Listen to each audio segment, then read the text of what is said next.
Magandang araw mga migs. Ito ang paligid natin ngayon, masnaw at malamig.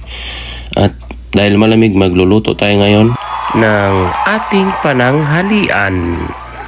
3, 2, 1. Magluluto na tayo mga migs. At meron nga, may nilagay na ako na text para sa ingredients. Kayo na lang bahala magbasa. At screenshot nyo na lang para mabilis tayo. At meron tayong pork belly na pinakuluan na natin na nakaslice na. Mamaya tanggalin ko lang yung tubig noon at isasalang ko rin siya at isasama ko rin sa gisa. Maraming paraan ang pagluluto ng ganitong luto. Ang niluluto ko pala ay Bicol Express na ibang klase din na Bicol Express. Karamihan kasi na Bicol Express ay maputi. Itong akin ay madark. Ito nga ay nilagay ko na yung pork belly na pinakuluan natin kanina. Ayan, mix lang ng mix. Maraming mix yan. At ayun na, nilagyan ko na ng tuyo, patis. Lagyan natin lahat ng yan. Yung shrimp paste, tsaka beef cube, tsaka kalahating magic sarap. Hindi ko na hinubos kasi baka umalat naman, tsaka asukal. Nilagyan ko na ng asukal, tapos mix naman. Tapos tatakpan natin yan mamaya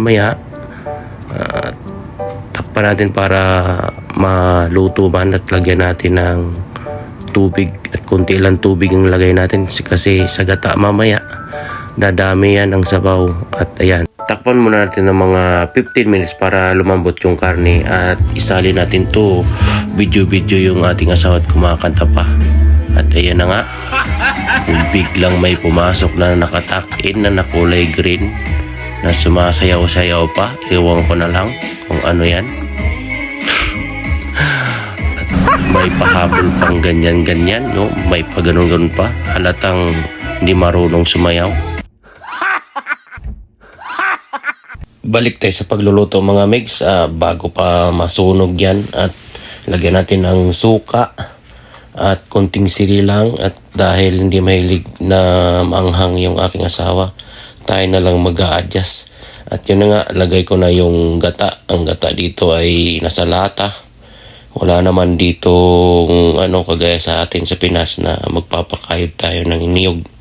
Yun na nga, tingnan nyo, nagsabaw siya, no? Kaya ang nilagay ko kaninang sabaw na tubig ay konti lang. Pagkalipas ng 5 minuto.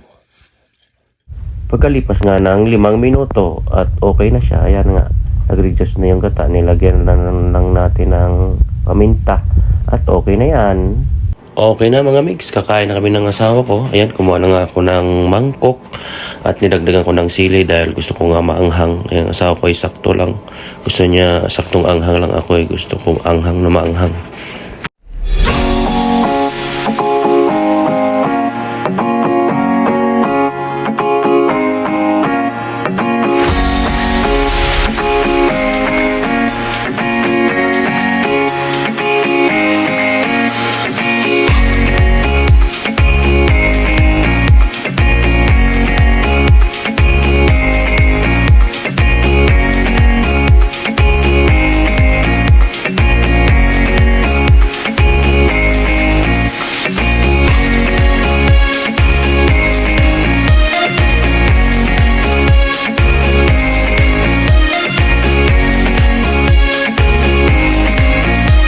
See you mga migs sa next video.